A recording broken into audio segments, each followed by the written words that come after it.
Well, I didn't know anybody liked me in Tucson. Thank you. Thank you.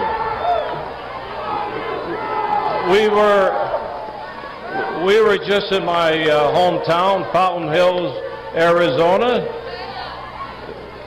with Donald Trump. I think about 15,000 people showed up, and thank you for your crew.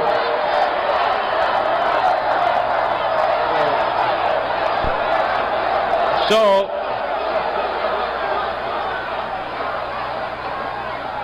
that happens to be my hometown, and I happen to be the sheriff for doing the law enforcement there. Now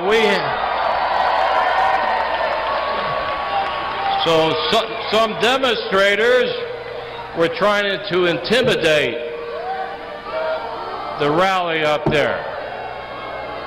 So we locked up some demonstrators and threw them in jail.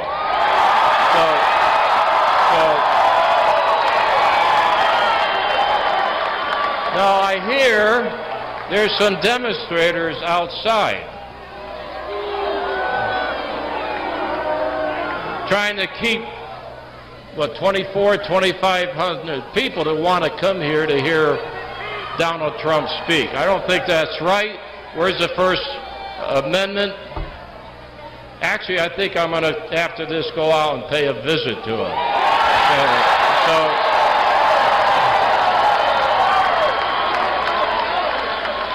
So anyway, I'm here for our next president of the United States. I met him for the first time in July in Phoenix when he had a big rally. Remember, July. I was very impressed with that meeting, and I endorsed him. I will continue to support him. You know, I covered the border in Mexico City and Arizona for 35 years. So I know where the border is. I've been through all this. Somebody up there?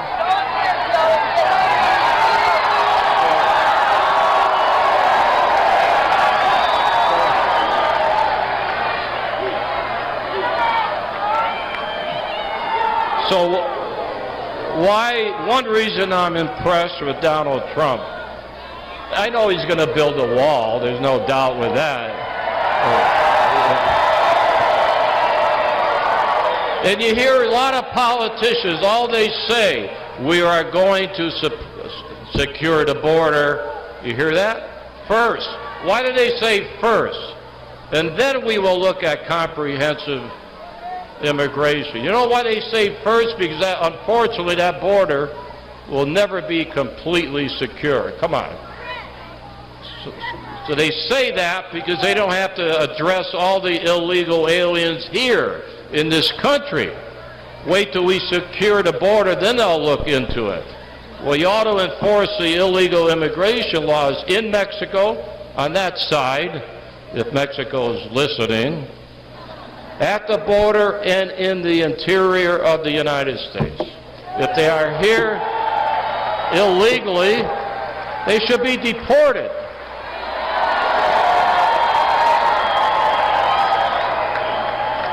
And I have 8,500 people in our jails. They're charged with all other crimes, not for being here illegally. But they're all, those 8,500 are illegally here. So we turn them over to the government, 8,500, and guess what? Over 3,000 have come back to the jails that I run. 3,000! Some guys come back 24 times. So they should be sent to Mexico or any other Central America, wherever they come from. It's not happening. Not happening. I don't want to go on and on. I have a deep respect. And you know me, I have gut feelings. I've been alive, I'm not going to give my, no, I'll give my age. You guys can't vote for me, so I don't care. No, I think I was born on the same day as Donald Trump. Not the same year. Flag Day, June 14, 1932. She says, what, I don't look it? My mother and father came from Italy legally, and I just drink the olive oil. That's what keeps me young, right? So, he's a great guy. He has to be our next president to save this country. Has to. So, I'm not going to take up more time. I want to go see, what do you got, some demonstrators out there? Okay. So I'll be, anyway, you think I'm joking? I've been to Tucson before. They've had demonstrators wherever I go. I go to the toilet, I have demonstrators. So I'm gonna, maybe they'll give me some food. Anyway, I want to introduce the next president of the United States, Donald Trump.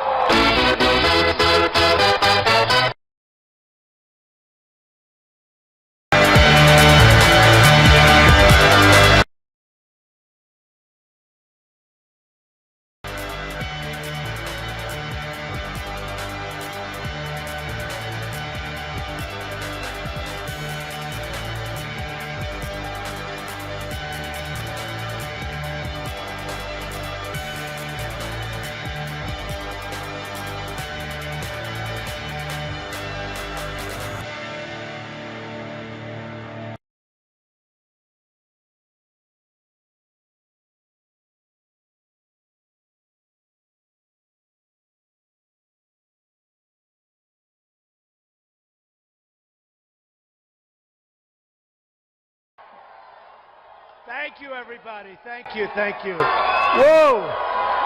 I'll tell you what. We arrived, you know, last night we went to Salt Lake City. It was beautiful. They're great people.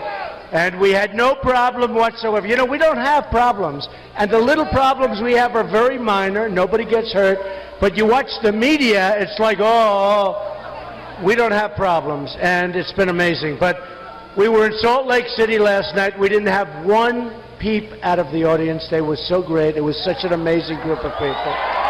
So amazing. And then Joe actually said 15, probably 21, 22,000 people. We were over at Fountain Hills. And I have to tell you, so I heard there were going to be protesters. Oh, you have a protester down there? That's okay. That's okay. Oh, that's okay.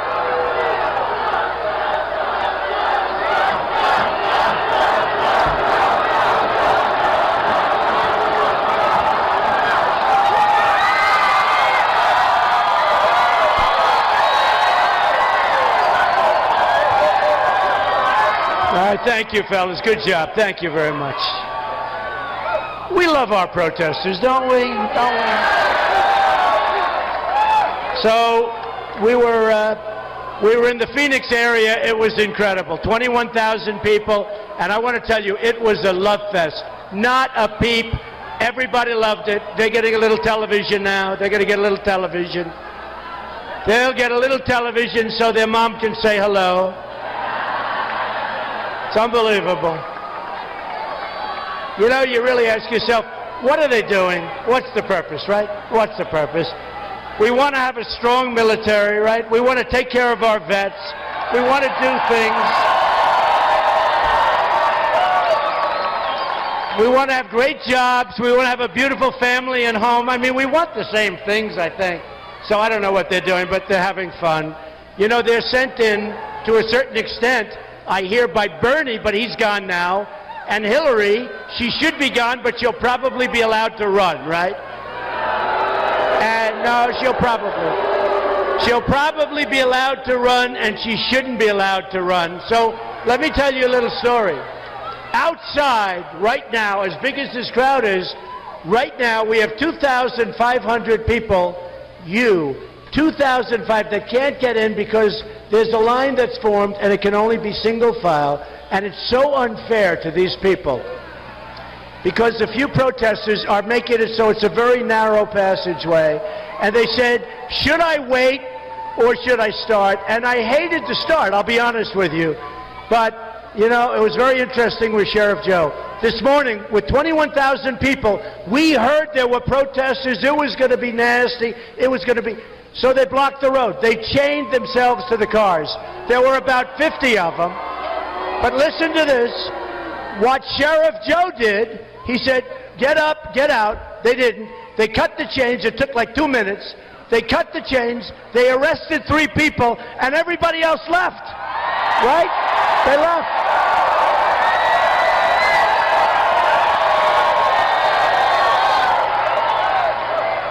I love our police, but we should do a little bit more of that. You'd have a lot less protesters. You'd have a lot less agitators. No, it was so incredible. We heard it was going to be a little bit rough, and nobody cared. It was going to be one of those things. As soon as they arrested 3 people, everyone gone. We said, what happened?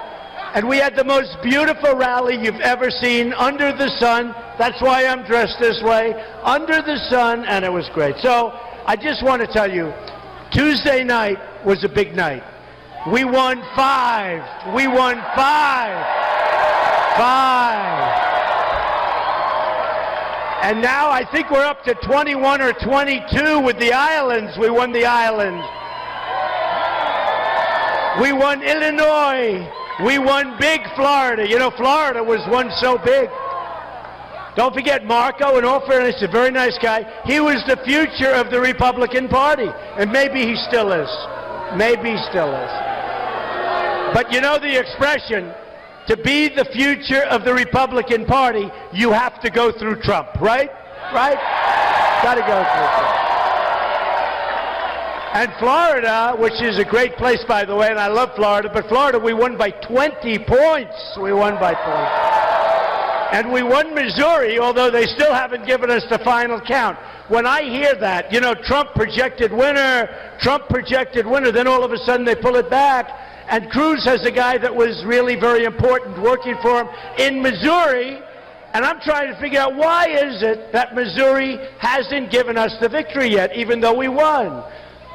And I know politics so well, folks. I know it so well. So they hopefully, because the people of Missouri are fantastic, but Cruz has a guy that's from Missouri, and he's supposed to be important in Missouri, and you know what? We don't like that stuff. So hopefully we'll get our fair and really well-deserved victory in Missouri very, very soon. Now, so we're leading in the delegate count, and honestly, I think if we win, you've got to go vote on Tuesday. You've got to vote. Vote, vote. You got to vote on Tuesday, and we're going to win. I mean, the polls are showing great. Arizona's great, and I think we're going to do good. I think we're going to do pretty good, I must tell you, based on last night's response. I think we're going to do great in Utah. I think we're going to do great in Utah. I mean, Mitt Romney's made a total fool of himself. Did you ever see a guy like this? He had his shot. He had his shot. He didn't like it when I said he choked like a dog. He choked like a dog. And I said it. I said it. 4 years ago, I said we had a candidate who choked like a dog, and we're not going to have that. This one doesn't choke, folks. This one sinks that putt. He gets that hit. We all get that hit. We get that hit. So, you know, the Mormons, going back to Utah, but the Mormons love winners. They love winners. And I think we're going to do very well in Utah. And I can tell you, for Arizona, we are way up. But pretend we're even, because you have to go out and vote, okay? You have to go out and vote. So here's the story. First of all, I want to thank the governor. I want to thank Jeff. These are great people. And I want to thank Joe, Sheriff Joe, because... you know what he just told me? First of all, I can't believe it. He said 1932. That gives us all a long time. How good is he when you think about it? How good is he? So right now, he said, I'm going to go out. Oh, that's okay. That's okay. Don't worry. Where are they? I can't hear him. Oh, that's okay. Don't worry about him. We want to do it with love. Remember, love. We want to love our protesters. Get him out of here. Get him out of here. Get him out. Get him out of here.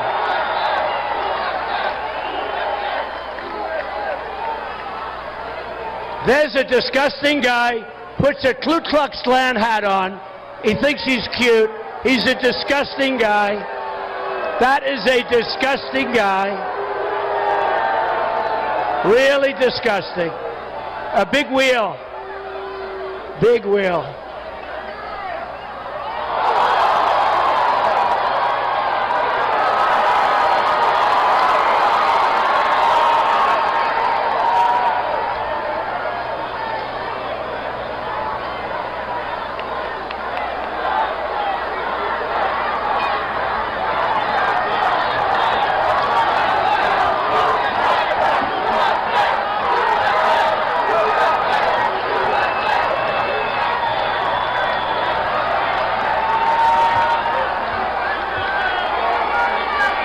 I'll tell you, folks, that's a disgrace.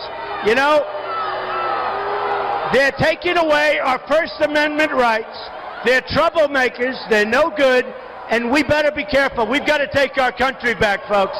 We've got to take our country back. Very simple.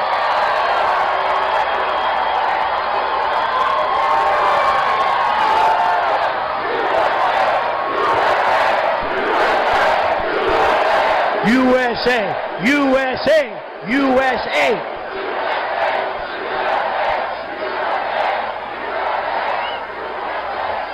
So anyway, the people are piling in. I just didn't want to keep you waiting any longer, and I wanted you to know what's going on. Think of it. 2,500 people standing outside, can't get in. They're being blocked by a few people, and it's disgraceful. I want to tell you, it's disgraceful. So they'll come in as we're talking, and they'll start, and we love those people out there. We love them. We love them. Let me tell you, folks, illegal immigration is going to stop. It's dangerous. It's terrible. We either have a border or we don't. And if we don't have a border, we don't have a country. Remember that. We don't have a country. It's tremendous crime. It's tremendously bad for jobs and our economic development. And you know what? People are going to come into our country, and we want them to come into our country, but they're going to come into our country legally. Legally. Legally.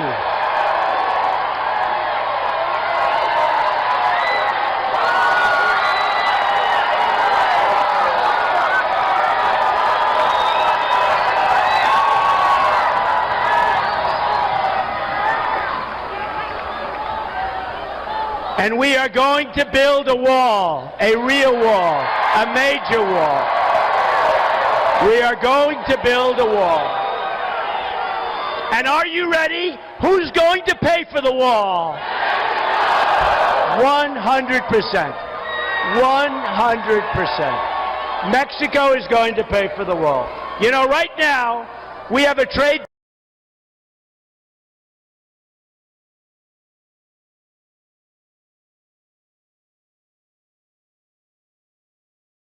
is going to cost $10 billion to build.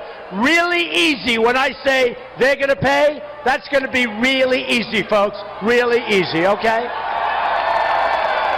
These politicians like Cruz, they come up. Last couple of weeks ago, for the first time, I heard him say, we're going to build a wall. We're going to build a wall. I said, where did that come from? Where did that come from? You know, a while ago, before I started, they weren't going to do anything. Now, illegal immigration is at the forefront. We're going to straighten it out, and we're going to have people come into our country, and we're going to love those people, but they're coming in legally. Okay, ready? Ready? And by the way, you watch. It'll all take place. I get elected, it's going to all take place. If I get elected also, people don't understand this. We're going to have a unified country. We have a country that is so divided now it's disgraceful. We are going to have a country that's unified, not like it is now.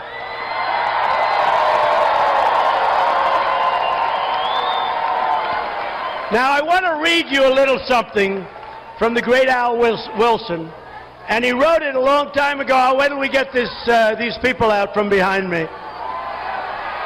But I think it really says something. Go ahead.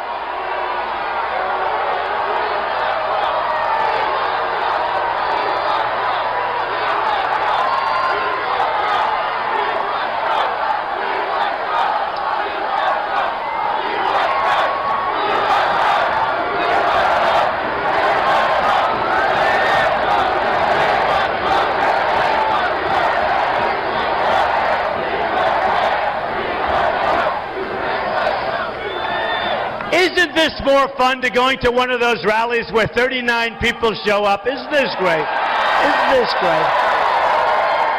And I've got a long time. I've got all night. You know why? I want those 2,500 people to get in here.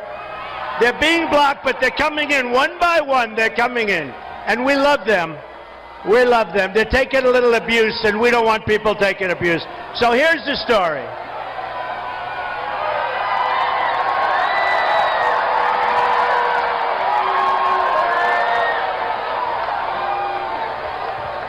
All right, get them out of here, please. Get them out. Get them out.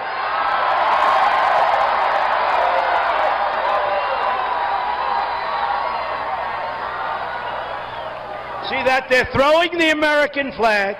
If they had a match, they'd burn the American flag. They don't care about us. They don't care about this country. These are not good people, folks. These are not good. They're throwing the flag all over the place. They think it's cute. The other guy's wearing a Ku Klux Klan outfit.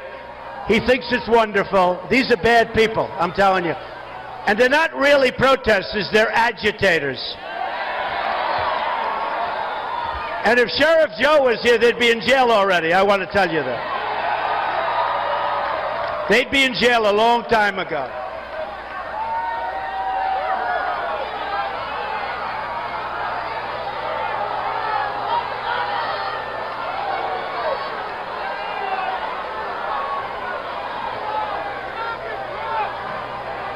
You really say, what are they doing? But they're here representing Hillary Clinton because, frankly, the last person she wants to run against is Donald Trump. Believe me, folks.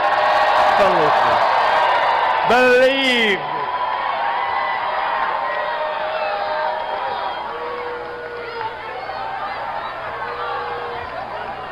I hate to have them arrested. You know, we have this hall. This is our hall.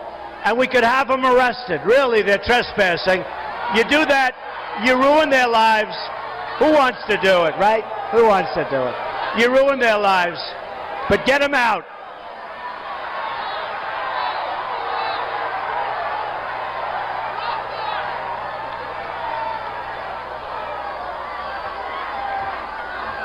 Such filthy language, right? If we use that language, it would be like all over the world. All over the world. Oh, it's a shame. All right, you ready? So this is something written by Al Wilson in the 1950s. And think of this when we think of ISIS. Think of it when we think of people coming into our country who we don't know who they are.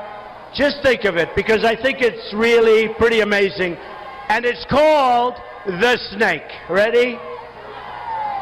On her way to work one morning, down the path along the lake, a tender-hearted woman saw a poor, half-frozen snake. His pretty-colored skin had been all frosted with the dew. "Poor thing," she cried, "I'll take you in, and I'll take care of you. Take me in, O tender woman, take me in for heaven's sake. Take me in, O tender woman," sighed the broken snake. A snake, a snake.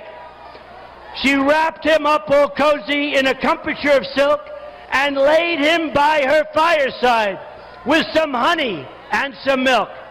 She hurried home from work that night, and soon as she arrived, she found that pretty snake she loved had totally been revived. "Take me in, O tender woman, take me in for heaven's sake. Take me in, O tender woman," sighed the broken snake. Now remember, this is terrorism. This is what's happening. This is our country. Remember what I'm saying. She clutched him to her bosom. "You're so beautiful," she cried. But if I hadn't brought you in by now, you simply would have died. She stroked his pretty skin again and kissed him and held him tight. But instead of saying thank you, the snake gave her a vicious bite. Take me in, O tender woman. Take me in, for heaven's sake. Take me in, O tender woman, sighed the vicious snake. And you've bitten me, but why? I saved you, darling, I saved you. You've bitten me, but why? You know your bite is poisonous. And now, I'm going to die. Oh, shut up, silly woman, said the reptile with a grin. You knew damn well I was a snake before you took me in. Right? And that's what we're doing to our country, folks, believe me. That's what we're doing to our country. We have to be vigilant. We have to be strong. We have to be smart. And we have to be respected. All over the world, they don't respect us anymore. Our military is depleted. Everything is depleted. Our veterans aren't taken care of. We're going to take care of our vets. We're going to rebuild our military. Nobody is going to mess with this country. Nobody.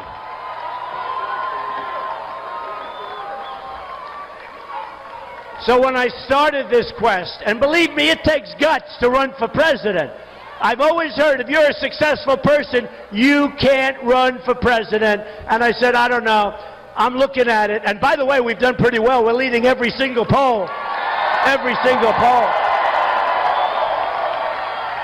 Remember when these characters in the back, they said, Donald Trump has just hit 11. He's plateaued. Nobody's going to vote beyond that.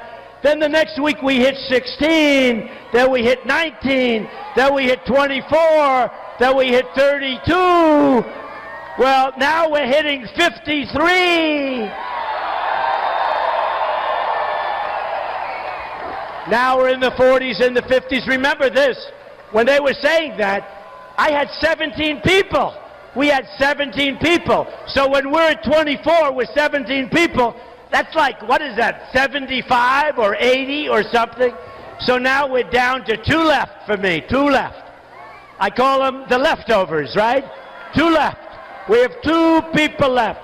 You have Lion Ted Cruz. He's a liar. He's a liar. Lion Ted Cruz. He holds that Bible high. That's why the Mormons are not going to give Ted Cruz a victory.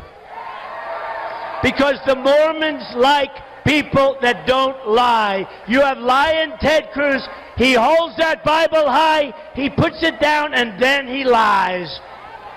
Now, he wasn't born in our country. He lived in Canada for 4 years.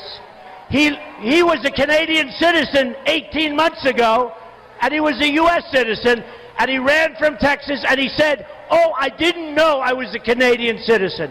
And he didn't know that he had loans with Goldman Sachs and Citigroup, and he didn't report the loans, and he should have. Because he comes out against the banks, and he's borrowing from the banks. So what does that tell you? It tells you he's a liar, okay? He's a liar. He really is. So I say Salt Lake City and the Mormons will not vote for him, and I may be wrong, but they don't like liars, and I can guarantee you, in Arizona, we don't like liars, okay? I guarantee you. So Ted and Kasich, I don't think Kasich's a factor here, but we'll say it anyway, they're bad on immigration, very weak. They're bad on a lot of things. Kasich approved NAFTA. NAFTA is the group that took your business away. That was one of the worst trade deals ever. Kasich approved it. Right now, Kasich and Cruz are voting for TPP, which is going to be worse than NAFTA. So here's the story, folks. I will do a great job. I will work for you.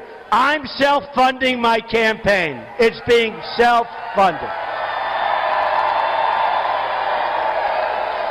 I'm not taking hundreds of millions of dollars from all of these guys, and once you take the money, they own you. They own you 100%. I'm working for you, and I'm working for you. I'm working for you, folks. And I did this, and I didn't need this. I said, sometimes I say, what am I doing? What am I doing? But you know what? The country has been so good to me. It's been great. My business is phenomenal. I put in papers almost 100 pages long. One of the great private businesses in the country. Oh, and they would have loved it if it wasn't. Would they have had a field day? One of the great, great private businesses, some of the greatest assets in the world. Very low debt, great cash flow, and I say it only for one reason. That's the mentality we need in this country, at least for a while. We got to have it. We've got to straighten out our country. We owe $19 trillion in debt. The $19 trillion is going up to $21 trillion. We've got to straighten it out. Trade with China, trade with Japan, trade with Vietnam and India and Mexico. We lose everywhere. I have the greatest business people in the world. They've endorsed me. Carl Icahn, you know. Many of the great business leaders, they are the greatest business people in the world. They will negotiate our deals, folks. No more political hacks that don't know what they're doing. They don't know what they're doing. We're getting rid of the political hacks. We're going to have the greatest negotiators in the world. People that studied religiously the art of the deal, right? That's what we have.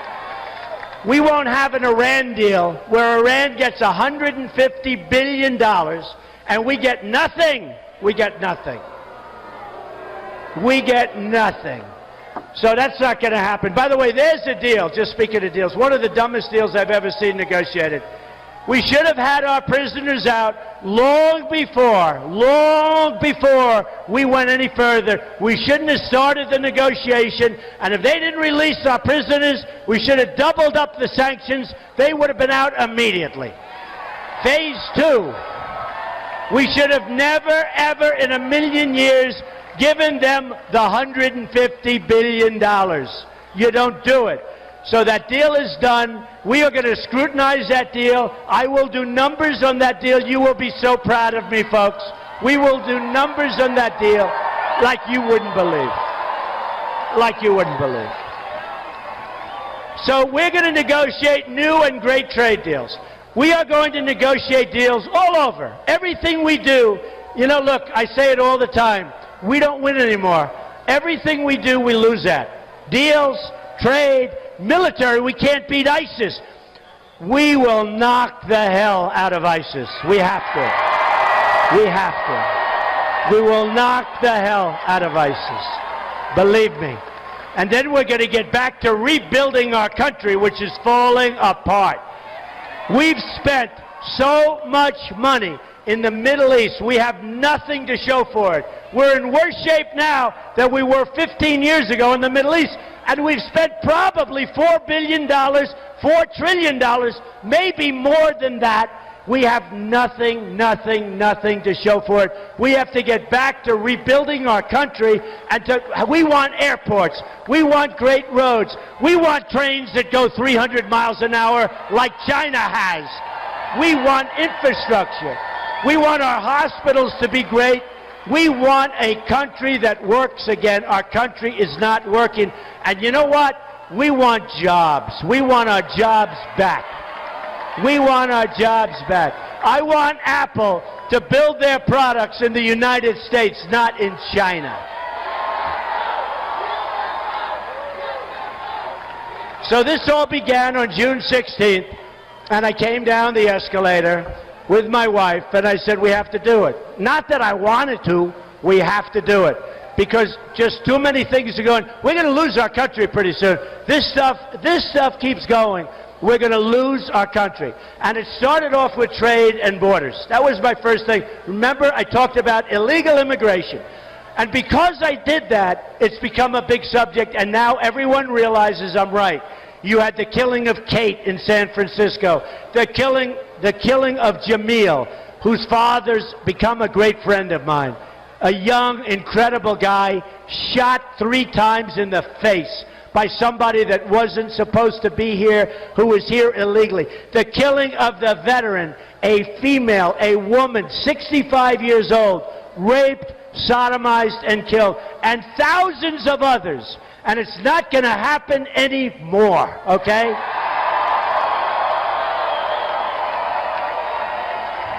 And by the way, we're getting rid of these ridiculous sanctuary cities, which are disgraceful.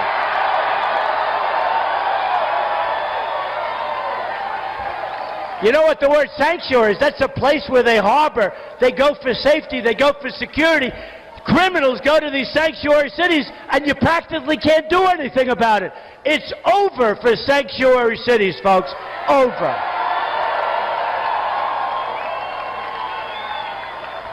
So what we're going to do is very simple. We're going to have great trade deals. We're going to start chopping away, and it's going to go fast. We're going to renegotiate trade. When a country like Saudi Arabia, no problems. I have a lot of friends from Saudi Arabia, one of the richest places, probably the richest place there is. Before the oil crash, they were making $1 billion a day, and we were paying for our military. We're defending them. It's going to all change, folks. Now they're making half as much. It's going to all change. They want us to protect us. We'd love to protect you. You got to help us out. Believe me, they'll help us out like you won't believe. They wouldn't be there if it wasn't for us. Countries like South Korea, I order thousands and thousands of television sets a year. They come from South Korea. I'd like to order them from here. They don't make them in the United States. Remember Sylvania, General Electric, they don't make them here anymore. So here's the story. Every time North Korea, he raises his head, we immediately send our ships, send our planes, millions of dollars, billions and billions of dollars. We protect South Korea. We get nothing. Practically, we get nothing by comparison. So here's the story. People want our protection. I think that's great. We want to help people, but we have to be reimbursed. Do we agree? We have to be smart. We have to be smart. When a country like Saudi Arabia is making $1 billion a day and we're keeping them alive, we have to be protected. We have to be reimbursed. And we're going to be. And by the way, it's a very, very easy negotiation. So we protect Germany. I'm sure they'll help us out. We protect Japan. Nobody even knows this. I'm sure they'll help us out. And you know the funny thing? I'll end up having a better relationship with these countries than we have right now, and every single one of them is ripping us off, okay? Every single one is ripping us off. So the greatest of all is China, what they're doing to us in trade. And you know, when Jeb Bush, when I was fighting him, don't forget, 17 people, I've gotten rid of 15, and now we're down to just the final two. Final two. Isn't that nice? And my wife and my daughter say, please, darling, please, please. My daughter Ivanka, did anyone hear of Ivanka? She's great. So my daughter Ivanka, my wife Melania, they say, please now act a little more presidential. I said, I can't until I finish my victory. I'll act presidential. But we've got to have victory. We don't want to be a Mitt Romney stiff. He was a stiff. He didn't fight. Something happened to him. That last month he disappeared. What happened to him? Say what you want about Obama. Obama went on Jay Leno. He went on David Letterman. He went all over the place. He was on television. I'd call up Romney's people. I'd say, you got to get this guy out. Oh, no, I think we're doing very well. You're not doing well. I can feel it. I got something where I can feel it. You're losing. Well, I think we're doing well. You're doing bad. Then he had the second debate was bad. The third debate was a disaster. He made a fool out of everyone here, and he lost an election that should have been won. That's not going to happen with me, folks. Not going to happen. Just remember this. I backed John McCain, and he lost. I backed Mitt Romney, and he lost. And I said, you know what? This time I'm doing it myself. That's it. That's it. So here's the story. We lose all the time. We're laughed at all over the world. Even my friends. I have many friends from China. You know, I love China. I love Mexico. I love the Mexican people. The problem is their leaders are too smart for us. Look at that sign. Latinos support Trump. I love you. I love you. I want that sign. Can you get me that sign? Get me that sign. I love you. I love her. Can I bring her up here? I want to bring her.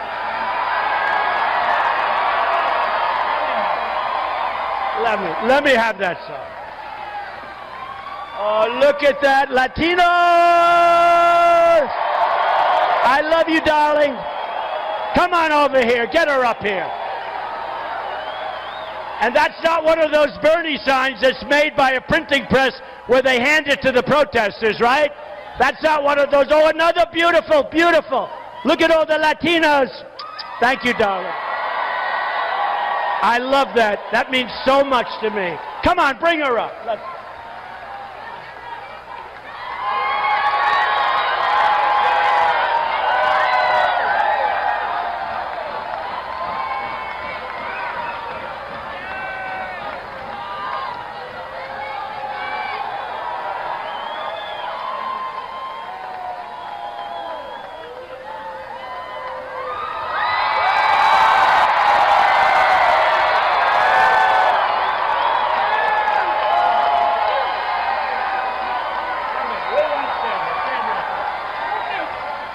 I love her. I've fallen in love. Melania, I've fallen in love with her. Where do you come from?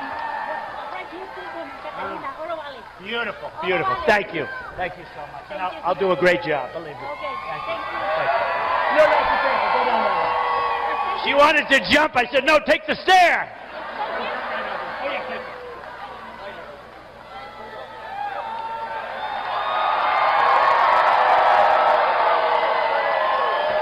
She did so well, I don't want her falling. That's why, you know, when I walk into like an arena, we have thousands and thousands of people, and I'm always very slow with the stairs, very slow, nothing to prove. The worst thing, can you imagine if I fell on the stairs coming up? I would be dead. It wouldn't matter what I said. It wouldn't matter how good a speech I gave. Those guys, I'd be on the front page of every newspaper in the world. So, you know what I do? Nice and easy,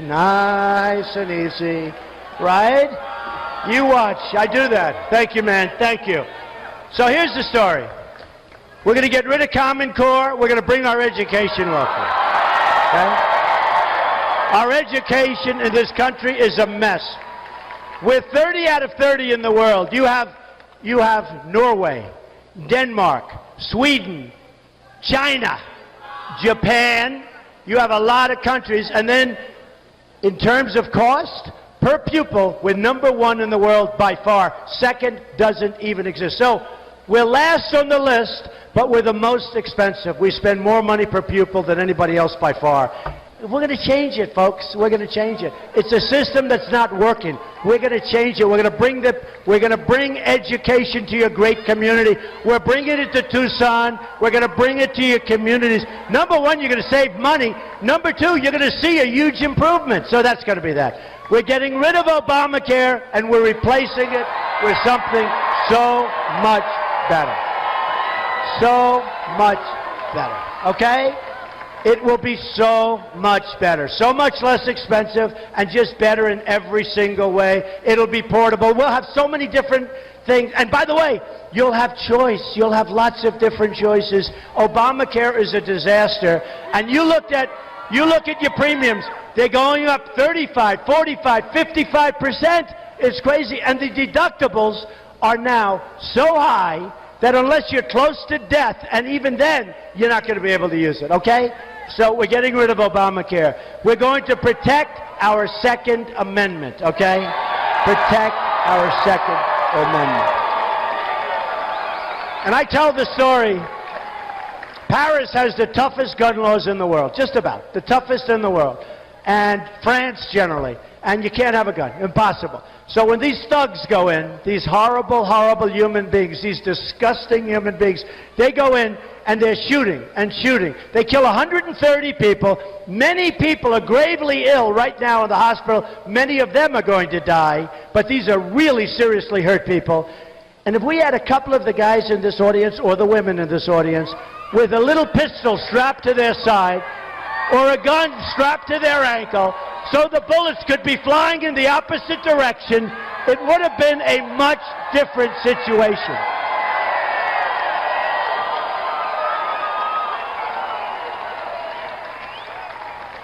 So here's the story. I feel so badly because the people are still coming in. I feel so badly for those people.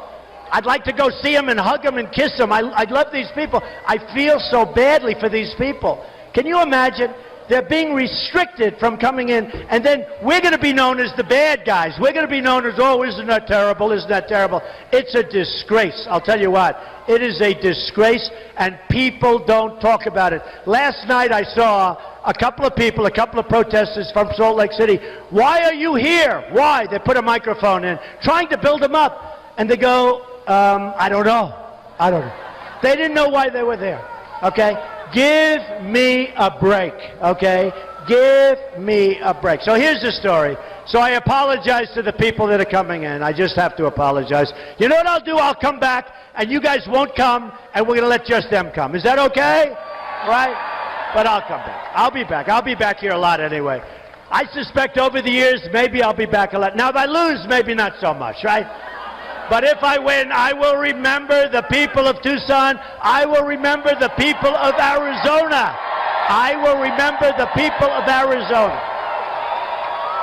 So look, here's the story. Here's the story. We have a big, big movement going on. Time magazine on the cover all the time. It's a movement. They say, I don't know, they're saying it, not me. In the history of politics in this country, there has never been anything like what's happening here. I mean, forget this great group. And don't forget, we set this up like yesterday, and we have thousands of people outside trying to... We set this up yesterday. You know that if a guy like Cruz or Kasich came in, or Hillary came in, if you had 200 people, it would be a lot, right? It would be a lot. They'd be using a conference room in some hotel. So here's the story. Here's the story. Our country loses at everything. We lose with our military. We lose with our vets. Our vets are just going to be treated so good. That's one of the things I'm most looking forward to straightening out. We lose with education. We lose with Obamacare and health care. We lose with Obamacare. We lose on the border. We lose with no wall. Nothing, none of this stuff. Look, I know these politicians.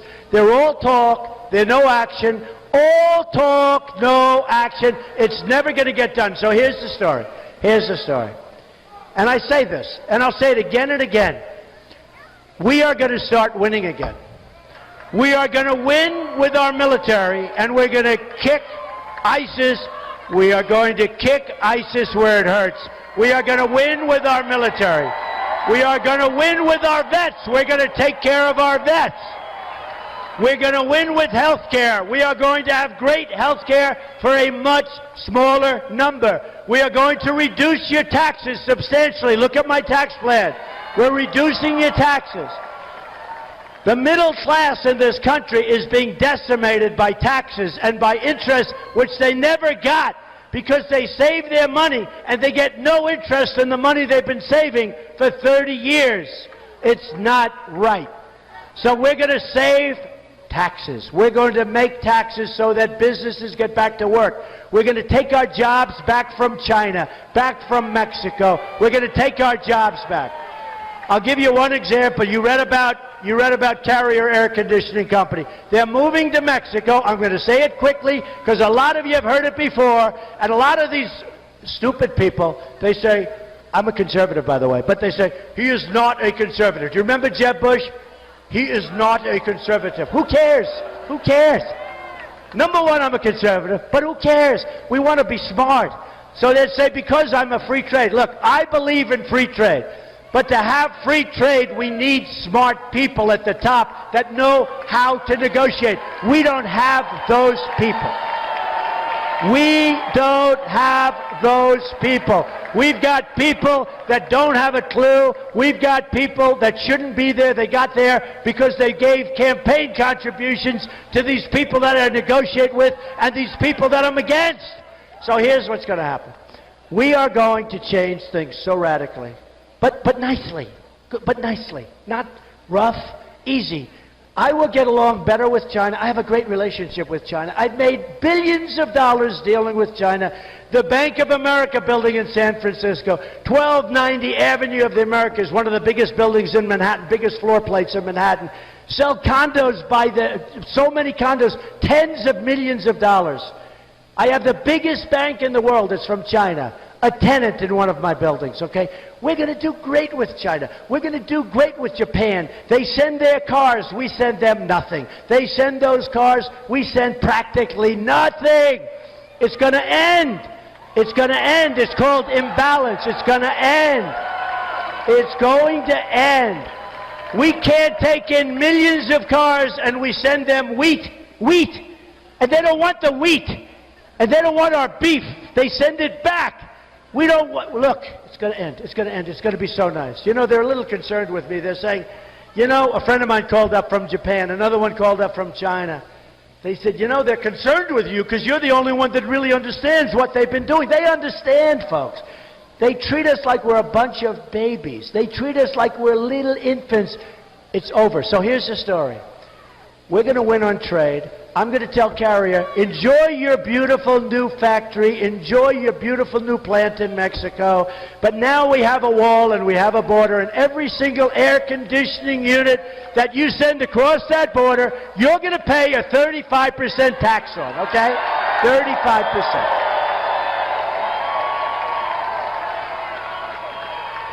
And you know, when our companies hear that, they're not moving. They're not going to move. They'll work. Maybe they'll build here. And you know what? If it's not Tucson, at least they're going to be building in our country, okay? At least they'll be building in our country. They're not leaving.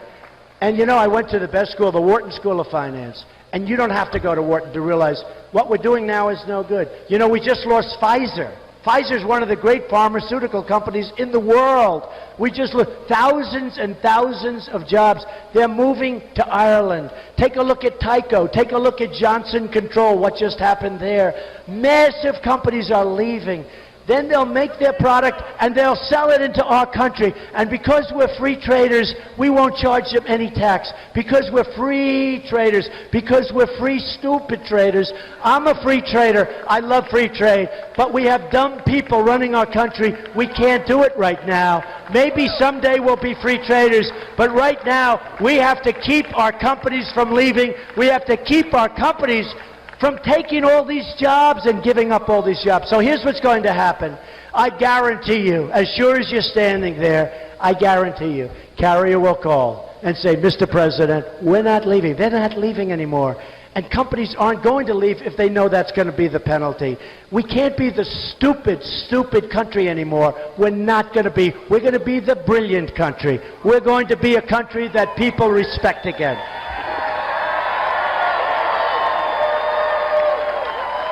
So we're going to win with our military. We're going to beat ISIS quickly and very toughly. We're going to win. We're not going to let people chop off heads. That's medieval times, folks. I didn't want to go into Iraq, but you know what? We got there. We had a president that didn't know how to get out. He announced a date, which is the dumbest thing I've ever heard, and he didn't know how to get out. Even the 50 troops, how about a few months ago? We are sending 50 troops to Iraq or to Syria. We are sending 50 troops. Let me ask you a question. These are our finest troops. These are our best. Why do you have to tell the enemy that they're coming over there? Now there's a target on their back. We have to be unpredictable. We can't be so damn predictable. Don't tell them we're sending 50 troops. Don't tell them. So here's what happens. Can you imagine that? You're one of those troops and you want to get over there, and frankly you want to sneak over there and you want to do it quietly, and you're really at the highest level in the Marines and the Army and the Air Force and the Navy, but you're one of these great, really incredible troops, and you get a president saying we're sending 50 troops over there. And it doesn't even sound good because 50 is not exactly a scary number, right? But these are the elite. And now these 50 troops have a target on their back because we have a guy that wants to tell the world that we're sending 50 innocent, wonderful people over there. We have to be smart. We have to be smart. We have to think like General George Patton. We have to think like General MacArthur. We have to think here, here, here. So we're going to win with our military. We're going to win for our vets. We're going to win with education. We're going to win at the border, and we're building the wall, and Mexico's paying for the wall 100%. 100%. We're going to win at every level. We're going to win with the education. Got to win. We're going to win at every single level. And you're going to remember this evening, and you're going to remember this day. And you're going to say that Donald Trump was wonderful. He spoke right through some phony protesters that have very weak voices. Spoke right through them like they were nothing, like they were nothing. And that's after speaking to 21,000 in a different part of Arizona, because I didn't want to waste a lot of time. They have I love those weak voices. Sometimes I'll hear a voice and I say, do me a favor, don't mention it. Let's just talk. The problem is when you guys all go, there they are, there they are. Be quiet, and we can speak right through. So we're going to win so much. And you're going to remember this day, and on Tuesday, more importantly, you're going to remember that vote. And you're going to say, in 5 years, in 10 years, in 20 years, you're going to say, that was the greatest vote I've ever cast. You're going to be proud of your president, and you're going to be proud of your country. I love you, Tucson. I love you, Arizona. Vote on Tuesday.